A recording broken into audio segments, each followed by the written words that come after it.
Hello everyone, welcome back to my channel. আশা করছি আপনারা সবাই ভালো আছেন, সুস্থ আছেন। আমিও খুবই ভালো আছি। আজকে চলে এলাম চিকেনের একটা মজাদার রেসিপি নিয়ে, চিকেন কোরমা।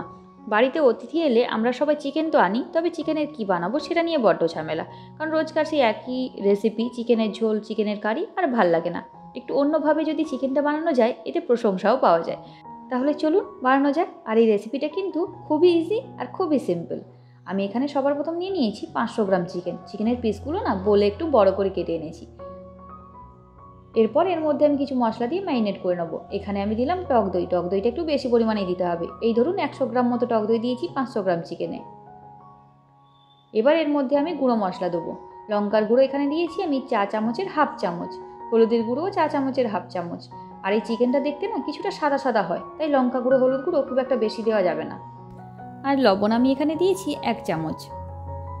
আর ধনে গুঁড়ো, এটা কিন্তু মেন, এটা একটু বেশি পরিমাণে দিতে হবে, এটাও দিয়েছি 1 চামচ একদম ভরে। আর লঙ্কার গুঁড়ো, যেটা কাশ্মীরি রেড চিলি পাউডার, সুন্দর একটা কালার আনে, ওটা দিয়েছি হাফ চা চামচ। অল্প একটু দিয়ে দিলাম শেষে গোলমরিচের গুঁড়ো। ভালোভাবে ম্যারিনেট করে এটা আমি রেখে দেবো। হাত দিয়ে ভালোভাবে ডলে ডলে মাখতে হবে। এতে কী হবে, চিকেনের মধ্যে মশলাটা বেশ ভালোভাবে ঢুকে যাবে, খেতেও ভালো লাগবে। এরপর এটা আমি ঢাকনা দিয়ে ঢেকে ফ্রিজের মধ্যে রেখে দেবো 1 ঘন্টার জন্য। হাতে সময় থাকলে 1 ঘন্টা, না হলে আধা ঘন্টার জন্য বাইরে রেখে দিলেও চলবে। এবার চলুন পরের প্রসেসে। প্রায় 1 ঘন্টা পর আমি কড়াইটা বসিয়ে দিয়েছি গ্যাসের ওপরে। দিয়ে দিলাম সাদা তেল এখানে বেশ কিছুটা পরিমাণে। এবার কুচনো পেঁয়াজগুলো ভেজে নেব। এখানে পেঁয়াজগুলোকে ভেজে নেব লাল করে, যেটাকে আমরা বলে থাকি পেঁয়াজের বেরেস্তা। বেরেস্তা করে তুলে নেবো। লম্বা লম্বা করেই কিন্তু আমি পেঁয়াজটাকে কেটেছি। আপনারা যে কোনো সাইজের কাটতে পারেন, কোনো অসুবিধে নেই। মোট দেখবেন এই পেঁয়াজ কুচিগুলো যেন পাতলা পাতলা হয়, মোটা হলে কিন্তু কুড়মুড়ে ভাবটা আর আসবে না। আর এখানে কিন্তু ব্রাউন কালার করেই ভেজে নিতে হবে, খুব বেশি কালো করে ভাজা যাবে না। এতে কী হবে, পেঁয়াজের টেস্টটা তেতো চলে আসবে। ব্রাউন কালার করে ভেজে নিয়েছি। এবার এটা আমি তেল থেকে ছেঁকে তুলে নেব। পেঁয়াজের পেরেস্তাটা কিন্তু আমার রেডি।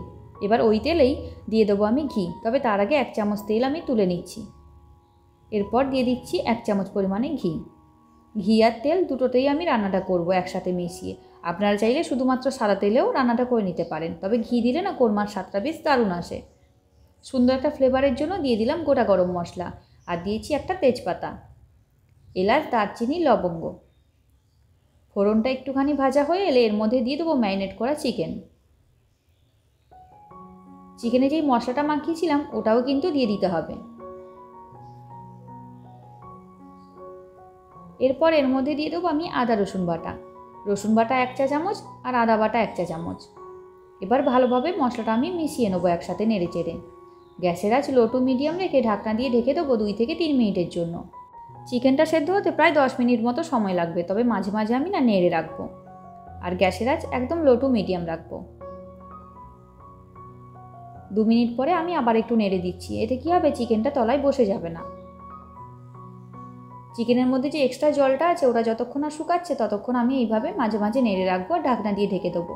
এতে চিকেনটাও সেদ্ধ হয়ে যাবে। ওদিকে চিকেনটা সেদ্ধ হোক, ততক্ষণে আমি বেরেস্তাটা এখানে পেস্ট করে নেবো। মিক্সির ছোটো জারটা নিয়ে নিয়েছি, ওর মধ্যে দিয়ে দিলাম আমি বেরেস্তা। আর দিচ্ছি 8 থেকে 9টা গোটা কাজু, জলের মধ্যে ভিজিয়ে রেখেছিলাম, জল সমেতই দিয়ে দিলাম। একটা স্মুথ ব্যাটার রেডি করে নেব। এখানে আমার রেডি হয়ে গেছে। আর ওদিকে চিকেন থেকে এক্সট্রা জলটাও বেশ বেরিয়ে গেছে। এবার গ্যাসের আঁচ হাইতে রেখে জলটা আমি শুকিয়ে নেব। চিকেনটাও কিন্তু আমার সেদ্ধ হয়ে গেছে। এরপর এর মধ্যে দিয়ে দিচ্ছি আমি বেরেস্তার কাজুর পেস্টটা।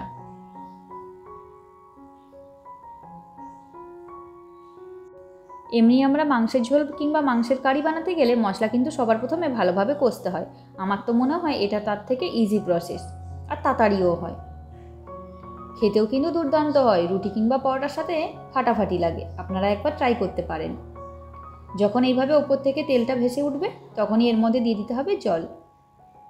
খুব বেশি জল দেওয়া যাবে না, কারণ এটা ঝোল ঝোল হয় না, এটা একটু কারি কারি হয়, তো অল্প জল দিতে হবে। আর যেহেতু মাংসটা আমার সেদ্ধই হয়ে গেছে, তাই অল্প জল দিয়েছি, জাস্ট ফুটিয়ে নামিয়ে নেব। দেখতে সাদা লাগলেও খেতে কিন্তু দুর্দান্ত লাগে, তাই দেখে পিছিয়ে যাবেন না কেউ। ভালোভাবে ফুটে এলে এর ওপর থেকে দিয়ে দেবো আমি দুধের সর ভালো করে ফেটিয়ে। এখানে আপনারা চাইলে দোকানে কেনা ফ্রেশ ক্রিমও ইউজ করতে পারেন।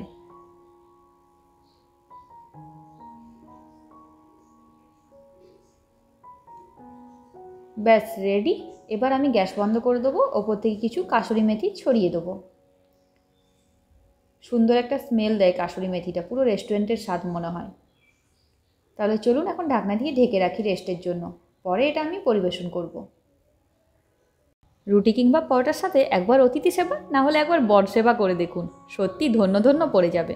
তাহলে চলুন আজকের রেসিপিটা এই পর্যন্ত, আবার দেখা হবে নতুন কোনো রেসিপি নিয়ে। টাটা বাই বাই, ভালো থাকবেন, সুস্থ থাকবেন।